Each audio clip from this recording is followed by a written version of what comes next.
Hey everyone, back tuning into today's video. We're going to have a look at the weather for the coming week or so in today's video. Also have a look at the Central England temperature. It's proving much cooler for 2015 compared to last year, but record-breaking temperatures that we had last year. So have a look at detail on that. And also, of course, we've got the Hurricane Joaquin, and that's going to be stalling in the Atlantic, I think, so we're not going to worry too much about that. But that is Joaquin just exiting the Bahamas on that lovely satellite picture that you can see there. Fantastic eye of the storm on that one. So we'll look at the detail on that in a second, but before we get on with that, just to say about the ads, I think it's articles on all pages of Gas Service, have a browse widgets, any articles that you're interested in. Please click through your article for read the article. Thanks very much for doing that. There's also video ads on the first page, say open app and content. When you watch them, they'll close back up again. Thanks for getting involved and doing that. So, as I say, this is Hurricane Joaquin. It's a category 4 hurricane. It's just exiting the Bahamas now, and it'll be moving out into the northern Atlantic Ocean during the rest of this week, but it is going to stall in the Atlantic, so I don't think we're going to have to worry about being impacted by it particularly. This is the forecast track, the latest one from the National Hurricane Center in America.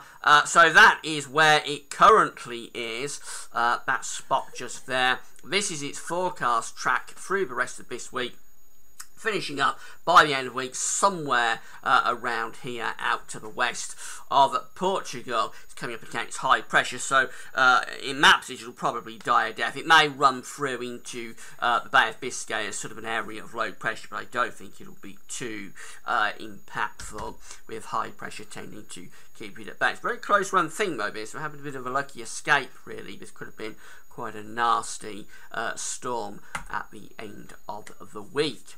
So if we just have a very quick look at the Central England temperature from Hadley, we have the number through for September. Of course, we came out at 12.6 degrees, an anomaly of 1 degree below average, coolest September since I think it's 1993. October has started off on a very cool note as well, standing at 11.1, which is an anomaly of 1.2 below average. That's provisional, just to the 4th, of course. So you're going to tick up a bit over the next couple of days because we're in quite a mild air mass at the moment, but after that looks like it's going pretty cool once again. And you can see from this chart that through the year it has been a much cooler year really. So we can go back up to January and we can see that the anomalies generally coming out less than a degree above average through the first months of the year. February came out with just an anomaly of 0.3 degrees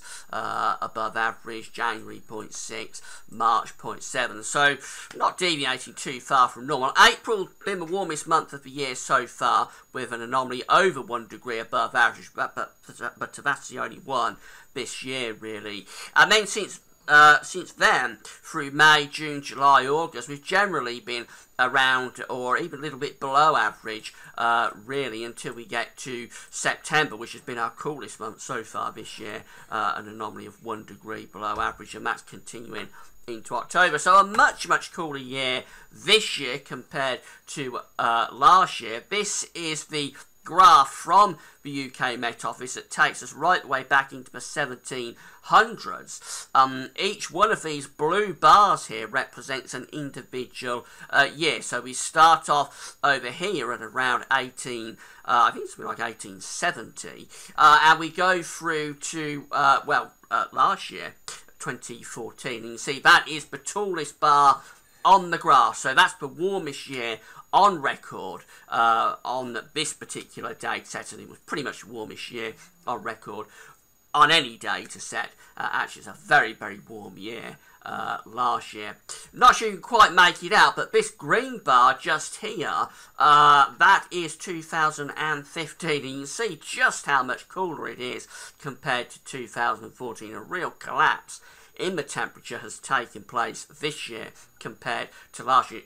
to last year. Now, this is still ever so slightly above average, and it really just takes into account the first months of the year, which were generally coming out a little bit warmer than average. But overall, it's a much, much cooler year, and it's not inconceivable that we could finish up below average on this. We'll monitor it through the remainder of the year. We've only got October, November, and December to go. Of course, we might have a warm end to the year, and that'll keep us a little bit above average, but it's not beyond the realms of possibility that we could go below average overall for the year of 2015. And whatever happens, whether we're a little bit above or a little bit below average, it's certainly going to be, or it certainly is, a significantly colder year this year compared to last year. And of course, we did say right at the start of the year that it's very likely that 2015 would be significantly cooler than the year before it, 2014, and that is exactly how things have panned out.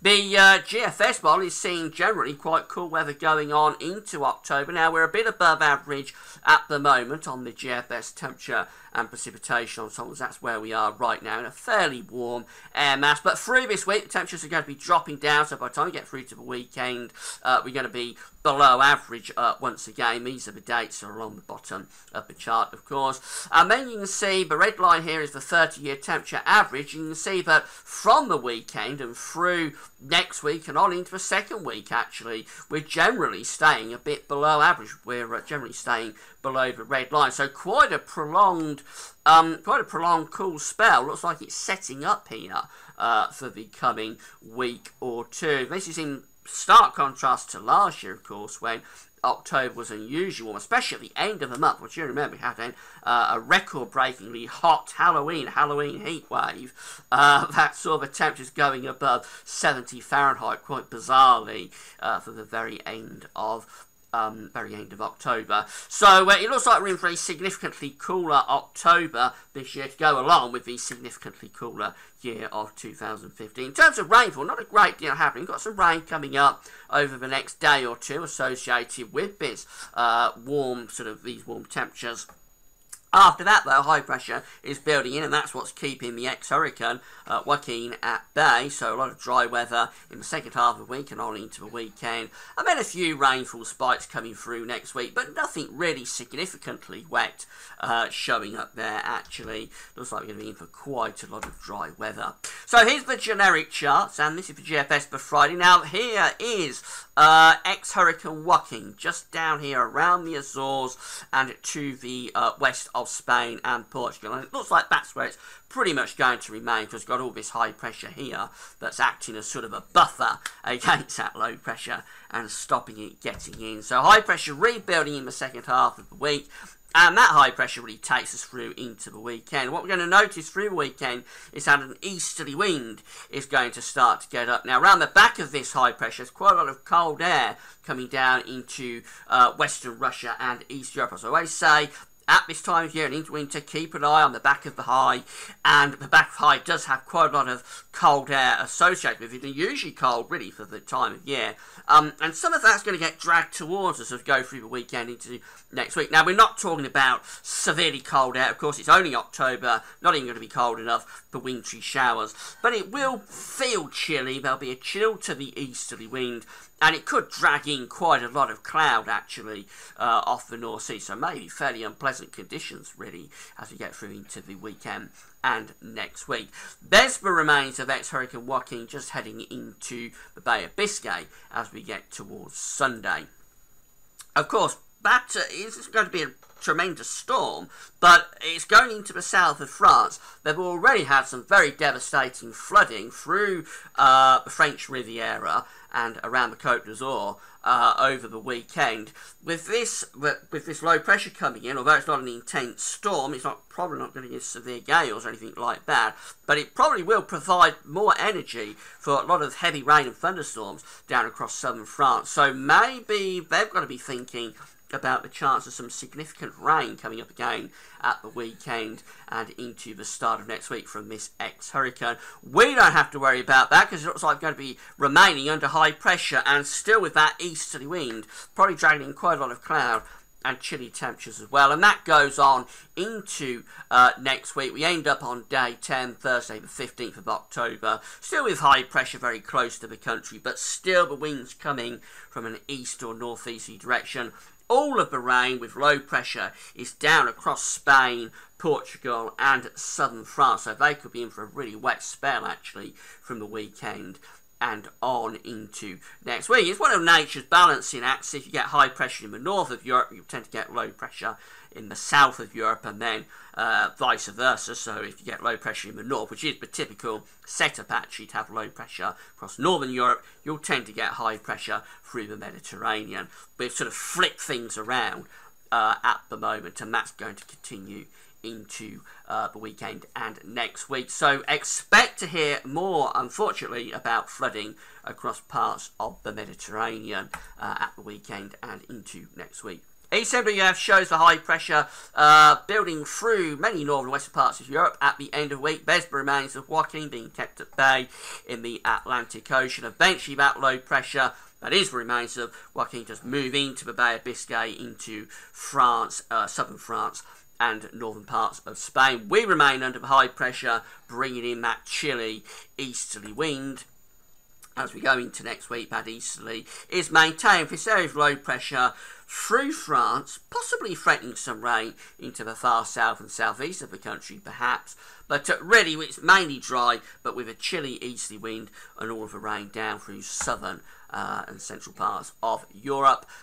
Day 10 finishes up like this, still with high pressure, mostly in control. But GEM is very, very similar with all of this. So high pressure dominates for much of northern Europe through the course of the week. The unsettled weather with the remains of Joaquin going through into Spain and eventually into the Mediterranean. And we finish up on day 10, still in the same broad pattern, loads of low pressure disturbed conditions down across the Mediterranean. We remain under this high pressure, keeping it mostly dry but chilly with easterly winds, probably dragging in quite a lot of cloud. Just go back to the GFS. I don't normally show you an extended range of the GFS, but right at the end of the run today, it's bringing down a very potent northerly wind. So on the 17th of September, Saturday the 17th of October, I should say, the high pressure is pulling out into the Atlantic. This is 300 hours away. As we go through to Monday the 19th and then on into Wednesday the 21st of October,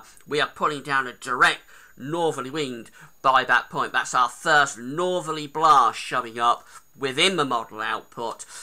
It's a long way out. It's over 300 hours away, so very unlikely to come off. But I just thought I'd throw it in because that's the first one of the autumn and winter season, and we can see that it does bring down unusually cold air across the country. That will certainly bring hard overnight frost, possibly snow showers to northern parts of the country. I say very unlikely to come off. It's over 300 hours away in the second half of October. But I shouldn't really have thrown it in, but I thought I would throw it in because it's the first potent northerly shot of this autumn and winter season. And I'm sure we'll see many more charts showing up like that over the next few months. Some of them will come off, some of them probably won't. But coming back to a more reliable time frame, where it looks like this hurricane is going to be kept at bay for us, so that's the good news. High pressure is going to ward it off and build in across northern and northwestern parts of Europe. Our gain is southern Europe's loss, because it looks like this low pressure will eventually finish up across Spain, southern France, through the Med, bringing no doubt the risk of more very severe flooding for them over the weekend and into next week. But for us, a lot of dry weather, but watch out for those easterlies. They're going to start to pull in some pretty chilly air from the east. That's all for now. Thanks for watching.